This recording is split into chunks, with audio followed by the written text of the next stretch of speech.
Hey, Tim here, host of the Invisible Condition podcast, a show where we talk about unusually normal things with the goal of ending the stigma that surrounds invisible conditions, disabilities, illnesses, and diseases. I live with Crohn's disease, and for many years, I feared sharing what made me, well, my normal. But no more.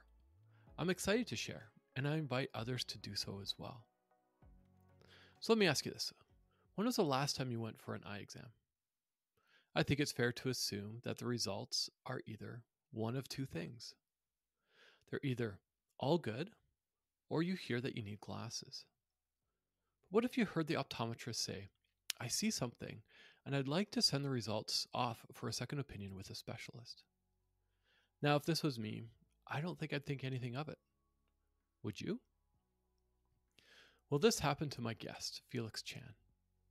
He went for an eye exam, said he may need to see a specialist, and then went about his day. He got a call from that specialist to go do some lab work, and again, he didn't think much of it. But what happened next shocked him. He got a call from the specialist on a Sunday, and that specialist said, Felix, you have signs of leukemia. You need to come see me, and we need to start treatment ASAP. He hung up and was in shock, a complete state of shock. A routine eye exam and now leukemia. In this episode, you will hear how Felix struggled with the diagnosis, how he is persevering, and learn how he has decided to embrace his diagnosis and live vulnerably. Felix, it's so good to see you again, to connect with you again. Our friendship has grown over the years. I've known you for 10 plus years and watched your family grow. And I know we've kind of separated paths over the last number of years, but it's so good to have you on. And thank you for being open and willing just to share vulnerably about your invisible condition story. So thank you. Yeah, thanks, Tim. You and Ted are great friends, and really appreciate this project that you've started to create a voice for this conversation. So yeah, glad to be here. Yeah, you've got just an amazing story. We're going to jump right into it because I think the people who are listening are going to just, I think, be in awe of your diagnosis story. So I won't jump into it. I'll let you just share a bit about you and a bit about your story. Yeah, appreciate that. So I guess the journey starts about 7 years ago, 2016-ish.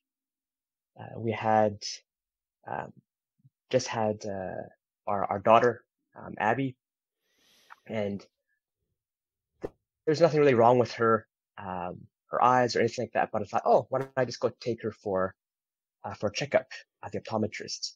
And I didn't have any problems either. I've always had good vision 20/20. But I thought on a whim, oh yeah, I'll check my eyes too.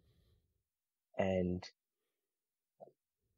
when I was doing the exam, the optometrist was saying, oh hey, like something's kind of like a little off with your eyes. Like there's like some bruising. And I thought nothing of it. But she said, oh, you should go see like the specialist. And I just took her card and called them. They made an appointment. And a few days later, I went to this ophthalmologist.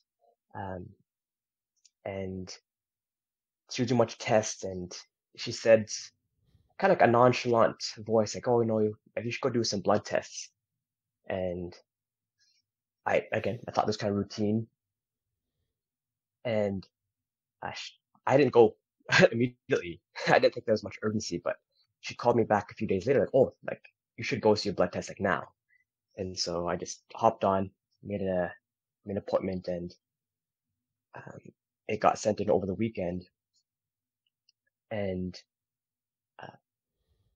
I went down on the Saturday, and then on the Sunday she called me and she said, hey, like I usually don't work on weekends, but I just want to let you know that the results came back and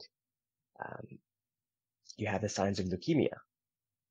And I was just so shocked. I thought, like, oh, I went from a optometrist meeting a week ago now into the specialist. Now I have leukemia, and it was like a massive, massive shock to myself. And I kind of stewed on it the whole Sunday.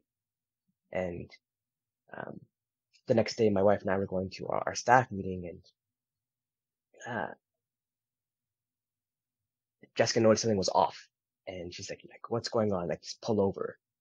And I just kind of shared what she had shared with me on the phone about my diagnosis. And thankfully, um, our staff team is amazing. And when we drove over there afterwards, like, we just spent the time um, sharing and crying, and them taking some time to pray for us. So yeah, even in a time of significant upheaval, just having that support was huge. A few days later, I ended up getting an appointment with my oncologist, and she ended up, in my case, a hematologist for leukemia, and found out that it's leukemia called chronic myeloid leukemia, which, interestingly enough, 20 years ago, people with this diagnosis, they would have been probably given like a 3 to 4 year trajectory prognosis. But through amazing research from doctors and different researchers, there's the miracle drug called imatinib, and that's what I was able to get on right away. And so that was a huge relief to us. Like, wow, like this miracle drug is going to save my life. And so basically a week after that, I started taking this daily pill, basically chemotherapy in a pill, and we're on a good trajectory. And about 2 months later, I was going to the movies with Jessica, and I started feeling this really deep pain, and it felt like my sides were just kind of being destroyed, I guess is the way to describe it. And fortunately, the theater was just across from St. Paul's, and I told them the pain that was going on. It got me right through, and I was told by the doctor that I had experienced a rare side effect called gastroparesis, which is basically the stomach stopping. And so, as I did a bunch of tests, the only factor that they came up with was it's due to this drug that was causing this problem. And that was super shocking and discouraging. This life-saving drug I'm supposed to be taking is really making it possible for my body to function. And that was another roller coaster of what ifs and what's going on. And over the next few months, I was able to get into another drug called dasatinib, which is kind of only used on very rare occasions because the first drug is supposed to work for most people, 95% of people. And my hematologist had to get special permission from this board. And so, thankfully, this new drug has been able to help me be in what's called drug-induced remission. So it's been about 6 years since my diagnosis that I've been in that remission, and I think I kind of hold intention. I'm thankful for the remission, for the ongoing healing from that, but I also know it's not a complete cure, and it's something I probably have to live with the rest of my life. And I kind of live in that in between of, is it going to come back? Is it's not done. It's still there. And so it's kind of odd space to be in, living with hope while also living with a sense of slight dread, I suppose. But yeah, that in a nutshell, diagnosis and where I am today. Thank you for sharing so openly and vulnerably. we've known each other through that journey, and I remember you being in pain, needing to go to the hospital. I remember once we're in Vancouver, British Columbia, Canada. Hardly snows. We had a snowstorm. Uh, I had a truck at the time driving you to the hospital for your treatment, Hmm. um, and I think there's so much power in community.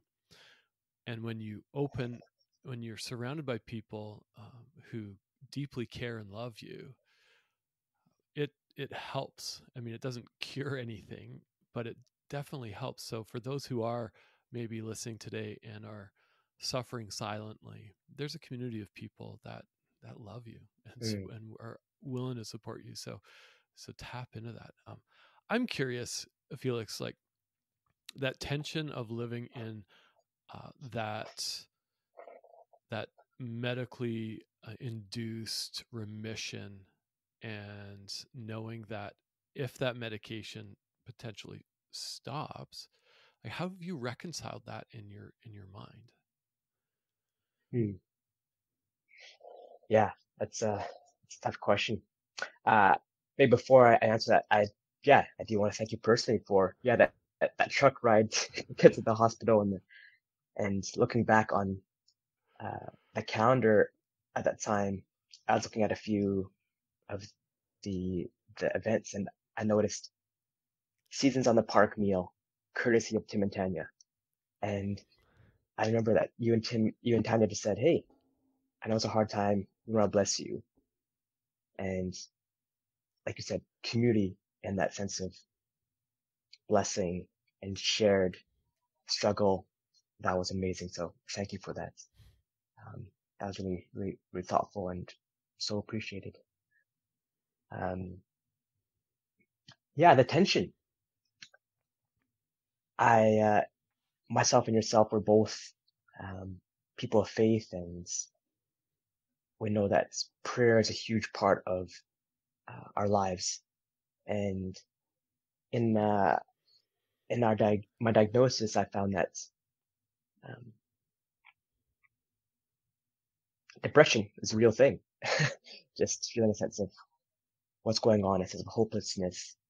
And, and sometimes I've felt, oh, like in order to have a real faith, like, should I be feeling this? And sometimes people might give the impression, oh, in order to have a real faith, you got to be happy and joyous all the time and just believe. And so I think that kind of adds to that tension too. People have said, oh, you're healed and you shouldn't have to worry about it again. But I know this could change at any point. And there's a book in the Bible called the Psalms, and the Psalms are basically a series of poems and songs written by a king named David and a bunch of other people. And I found that amazingly helpful to know that the Psalms are written with a whole spectrum of emotions. Happiness, sure, but doubt, fear, anger, frustration. And I found that as I weighted the uncertainty of my health, that going through the Psalms and praying through those has been very freeing, knowing that there's others like yourself, like the psalmist written has walked this journey as well. And I don't need to present this perfect image to other people about like everything is going to be okay all the time, because we live in a broken world and that's flawed. And yeah, so I think chatting with folks like yourself, reading the Psalms, being open has given that permission to, hey, things are not okay, they're not perfect, but let's let's let's be real with that. Thanks again for sharing. Let's be real with that. It's as someone who I feel that I'm in drug reduced or induced, sorry, remission with Crohn's. Mm, The last drug that was available on the market for me to try was just approved earlier this year. Without it, I would have mm, lost all my intestine. So I know that this may come back.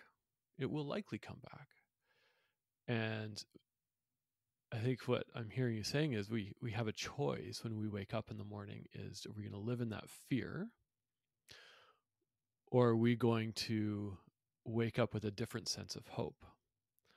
That sense of that hope that we have from our faith, from Jesus, and saying, today might be the day it comes back, but that's not going to stop me from being a good partner, a good father, a good employee, a good community member. But that also, what you also said about, depression is real, and how are you doing now? I've I think emotionally, mentally, a lot better than I have been in the past, and I think that's through great support from friends like yourselves, my wife Jessica, my church community, and I know we were part of the church community for a long time. And one thing I appreciate about yourself and other members of the group was you didn't see me as Felix cancer patient. You saw me as Felix, who happens to have cancer, and just that care has been huge. And yeah, I think having community, going to counseling, cannot recommend that. More, it's just amazing to cross with someone who can walk together. And yeah, seeing different mentors who have really helped me walk through a lot of those doubts and struggles has been amazing. Like you said, walking through this pain and struggle, but seeking God throughout. It's like the constant that I can rely on. And more recently, this past year, I've been part of a support group for leukemia patients, and that's been very therapeutic in itself. And I kind of avoided it for a long time. I think part of it was survivor's guilt. What do I have to offer?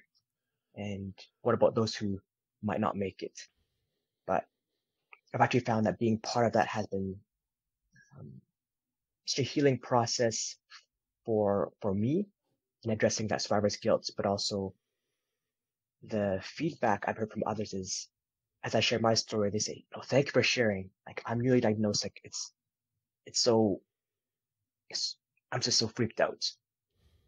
And I need to know that there's people like you who have walked this path as well."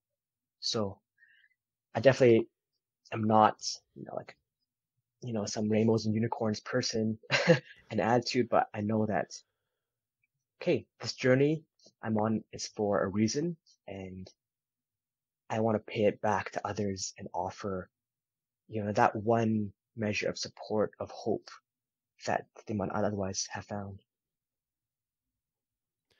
The word hope is emerging as a theme, as well as the underlying theme of vulnerability. Going to a support group is vulnerable. Telling your friends is vulnerable. Seeking counseling and then telling people on a podcast that you sought counseling, that is extremely vulnerable. And I think there's a tie between vulnerability and hope. Would you agree? Absolutely. Yeah, I'm a big fan of the phrase, vulnerability unlocks vulnerability.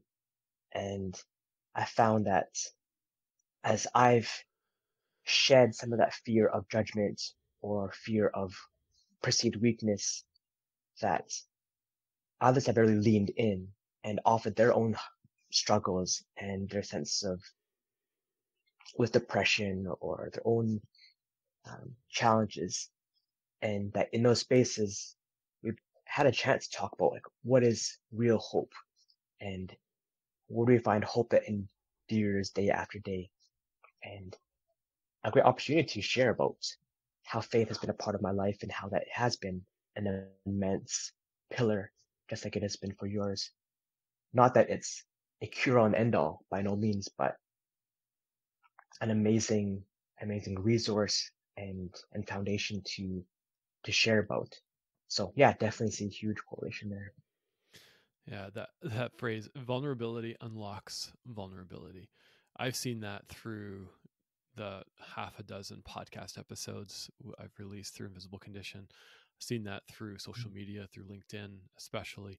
Uh, it's amazing how it does unlock others, and it almost gives that sense of permission, which is really the point of this entire project. Whatever I'm trying to build here, whatever I'm trying to do is like you said, even before we hit record, this is your normal. And how I live with Crohn's and arthritis and depression, this is my normal. And so Mm. we know that others and other people who are recently diagnosed with cancer or Crohn's or whatever you're diagnosed with, there's a new normal for you. And it's going to look different. People are going to tell you just eat your leafy greens or eat this or take these vitamins and everything will be great. Yeah. That might not work for you. And so connecting with that community of people just to gain an understanding, not just from, hey, what diet and what exercise I should do, but what gives you hope? What do you hold on to? And I think that's a nice little, maybe a segue into you're a father. You've got 3 beautiful daughters, and I am really curious. How have you been open with your daughters and transferred some of that hope that you carry into them, knowing that, do they know that you are a cancer survivor or live with cancer? Mm. Yeah. Yeah. I mean, as you know, fatherhood is an amazing gift and a privilege.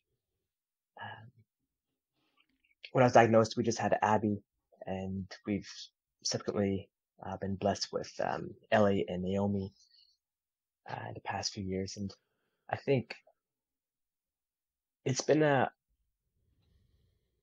privilege, really, to share that sense of we are in need of hope together.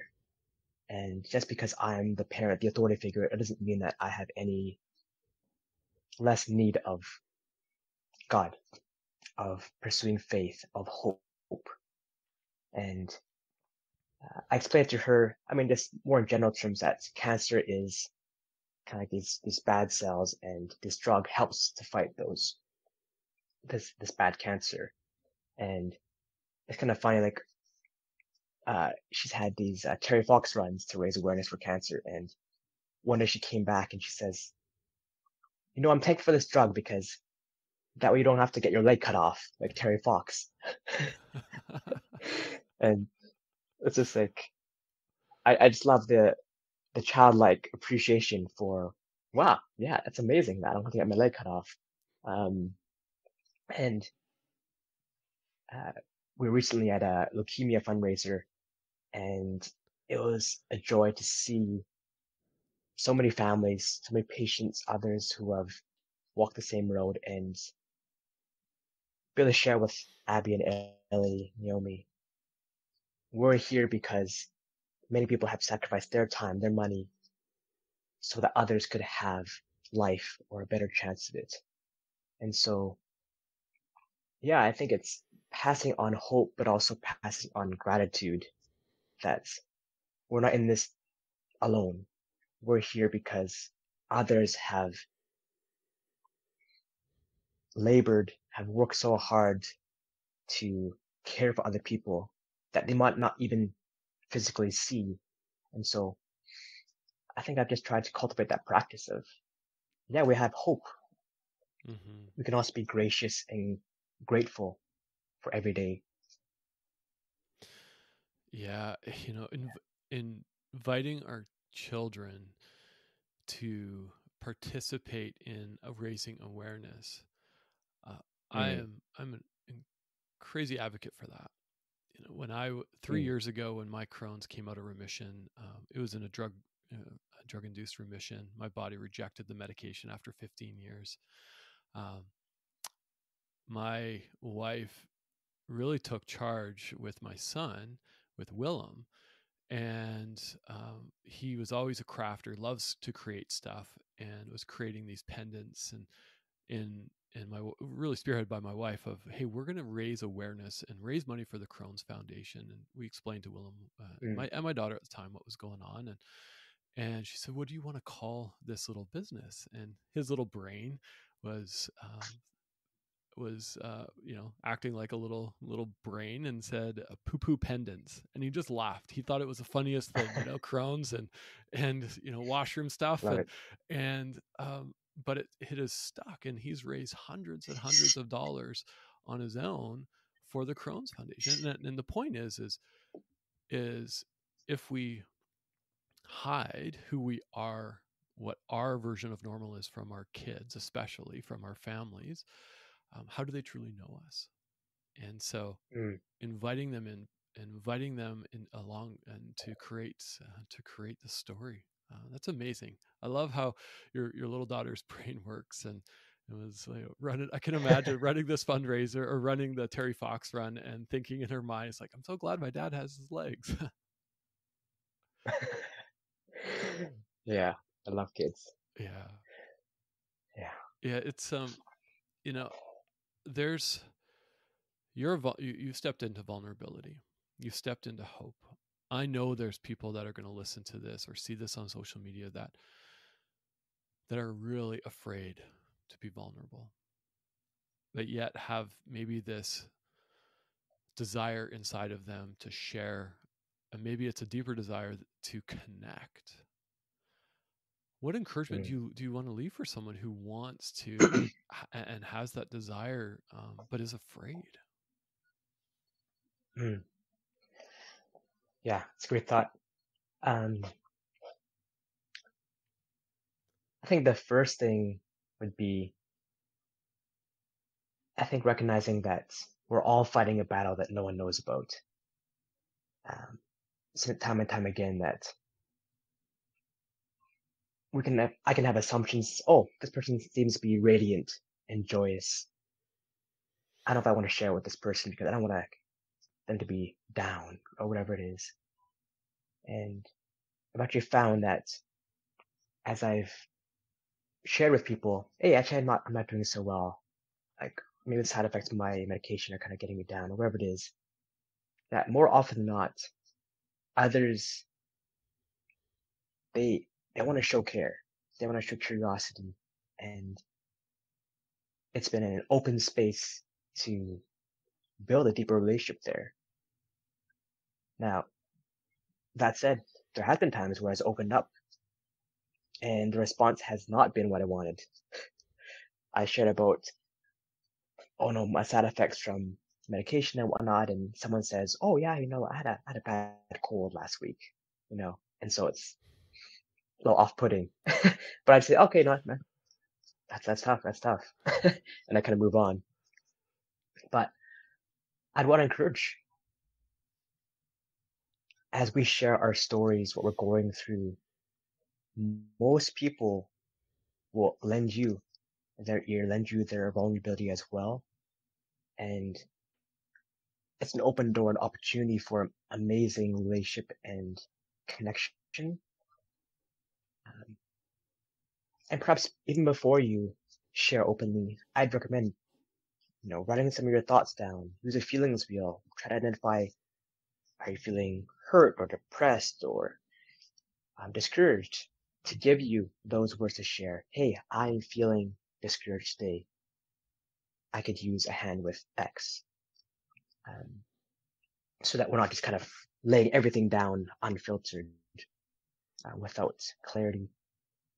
And again, I would want to bring up counseling again. Counseling is an amazing way to have someone listen, to share perspective, insights. And like our counselor said to us, it's like, think of me as a paid friend. And I love that because I could just share openly and I didn't have to worry about, judgment or anything. They were there to listen. And so, yeah, I just recap, kind of get an awareness of your feelings and a journal or whatever it is. Pursue counseling or a friend that you can open up to, and then take that risk of being vulnerable with others. Yeah, awareness of feelings. That was great what you said. Mm. I was just looking at my notes. I'm feeling X, I need help with Y. Mm-hmm. That is so powerful when it's distilled down into something that is it is brevity and clarity. It's brief and clear. Mm-hmm. And you might need 10 things, but if you have one person reaching out to you that says, how can I support? Just be clear, right? That person might not have capacity for 10 things, but what is the one thing that you need? I am feeling discouraged. Mm-hmm. I just want to go grab a coffee with someone. Are you free? Or Mm-hmm. I am feeling in pain and not able to leave the house. I need support watching my kids for an hour. Just be crystal clear. And Mm-hmm. you will run into people who will say, no, I don't have time for that. And that's fine. Don't, Mm-hmm. but know that one rejection does not mean everybody will reject you. I want to be clear Yep. on that. One rejection does not mean everyone will reject your request, and be bold in Mm-hmm. that. It's an amazing share. Awareness of feelings, pursue counsel or a friend, get it outside of your body, talk to someone, and and then take that step of vulnerability. Practice sharing your story. Write it down. Write down your story, and Mm-hmm. if you want to share it, there's people who want to listen, and not listen out of just that Mm-hmm. self-serving place, but out of authentic curiosity, that place of tell me more. How can I support? Yeah, totally. And I think something that really, I want to be clear. What I'm sharing now is after many years of wrestling and struggling. I know that one of the biggest challenges early on that Jessica shared with me was, I don't know what's going on in your head. I'm trying to guess, but I don't know how you're feeling. I don't know how I can help. And in those early stages of diagnosis and uncertainty, um, I felt this internal pressure, like, oh, I gotta keep strong for my family. I can't show any kind of weakness. And my foolish perspective was, I'm going to be a strong, silent figure, and that will help them be inspired by my example. And that way I won't worry them. But ironically, it was because of my silence that Jessica worried. She's like, I don't know what he's feeling. Is he feeling depressed or angry or frustrated or suicidal, whatever it is? And it was during a counseling session that I finally shared that, and she said, "No, I need to hear from you. I feel safe actually when you share that you're down, that you're in need of help. That way I know how to support you." And that was such a revelation to me. I was living on this stereotype definition of manly strength or perseverance when what my what my bride needed from me was that vulnerability. And I thank her for pushing me towards sharing that, because that's brought us a deeper intimacy that we would never have had before that. Yeah, it's great that you acknowledged that it's taken a long time. It's taken some counseling to open up and be vulnerable. And uh, there, I know people who are just an open book. They're right from the get go. Hi, my name is so and so. This is what I have. And I've also met a lot of people who are timid and nervous and don't want to share and just want to have that, like, oh, I've got it all together. And Mm, in, I just want to break that down, right? mm, Create, if we want to end the stigma that surrounds this, we need to step into our story and feel comfortable with our story, and maybe comfortable enough to share it, but be comfortable in that story. mm-hmm, That's one way we're going to end the stigma that surrounds this. And so hearing how Jessica had said, "No, I need to hear this." I Yeah. know, Jessica. I could just imagine how she was like, the emotion that she's wearing on her face and the emotion she's carrying when she said that. Um, how did you feel? Was it a sigh of relief, or was it, "Oh no, I still need to bury this"?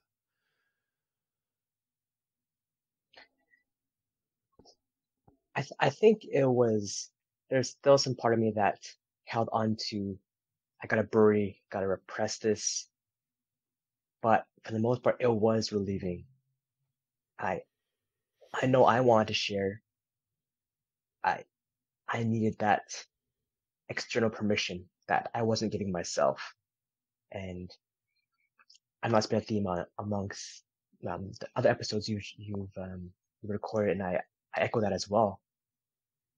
Sometimes it's hard for us to give ourselves permission, and we need others to give us that space and that openness to share. Mm-hmm. Yeah, giving yourselves permission. It's so hard. It's something that we share in common is Yeah. like, even though I'm in this project, I still struggle to share. And there's things I haven't shared, and maybe one day I will share, but it's, it's your story. And the beauty of your story is you get to choose what you want to share and how much you share. And maybe over years and years, you'll share more and Mm-hmm. more and more. But it's your story. And I'm just grateful for you, Felix. I'm grateful that you are here today sharing vulnerably, because it will unlock more vulnerability. And I'm thankful that you're living your best normal, and whatever that looks like. And I'm just grateful that God has put you in my life, and in a way that we can build each other up, and support each other, even from a distance over these years. And so, Mm. maybe my last thought here, or your last thought is, as we look to wrap up, what is one or two things that you want to leave for our listeners? What's some encouragement that you'd like to leave for people? Mm. Yeah, I think the excuse me, one major thing I'd say is, I know wherever wherever at in your journey of health, whatever, you don't need to wait for a catastrophic life illness like Crohn's or leukemia to be really intentional with our lives. Um, One thing I've learned, and I'm sure you've learned over your time with your illness, is how often we're living under the weight of expectations of others, or stereotypes, or self-imposed, I should do this because of blank. And I think I've been reminded time and time again that pursuing things just because we should pursue it might not be the best way to look at things. And I've realized how important just saying, oh, no, I'm going to pass on that because I want to pursue Y instead. Just knowing whether it's career path or it's vocation or a social engagement, that we do have that power of choice, and sometimes we give that up to please or get the approval of other people and live with that performance mindset. So that's first thing, is just be proactive with our own choices. And secondly, I'd say, I want to reiterate, um, remember that everyone is fighting a battle you know nothing about. And perhaps that's ourselves. We're wrestling with something and we need help. But we think of friends and family, those we see on the street. How can we think just more compassionately, more graciously to that person? Because we don't know. They might have just been diagnosed with cancer coming off an optometrist appointment. They might have lost a loved one, wherever it is. And so maybe someone's like really frustrated or angry, or they seem like they're off, I know I've been challenged to think and express empathy, even inside, even if I don't say something. It's choosing to think well of the other person, whatever they're going through. Yeah, two important things to end our recording on: the power of choice, and everyone is fighting something, and it could be something small, it could be something life changing. Again, Felix, I really appreciate you coming on and sharing, and I know this episode is going to tug at people's heartstrings. And so, if you are listening and you have questions, or you'd like to connect, or you're curious about telling your story, reach out to me at invisiblecondition.com. Also, in the show notes, there's a couple links to how to get a hold of Felix if you want to connect with him and hear about his story a little bit more. Head to head to the website or wherever you get your podcasts. And selfishly, I just love for you to follow on Instagram, on Facebook, on LinkedIn. I just want to keep spreading this message out, not from a selfish perspective, but from a place of I know that this will change people's lives by this power of sharing about our invisible condition. So, with that, thanks again, Felix, and thanks everyone for tuning in.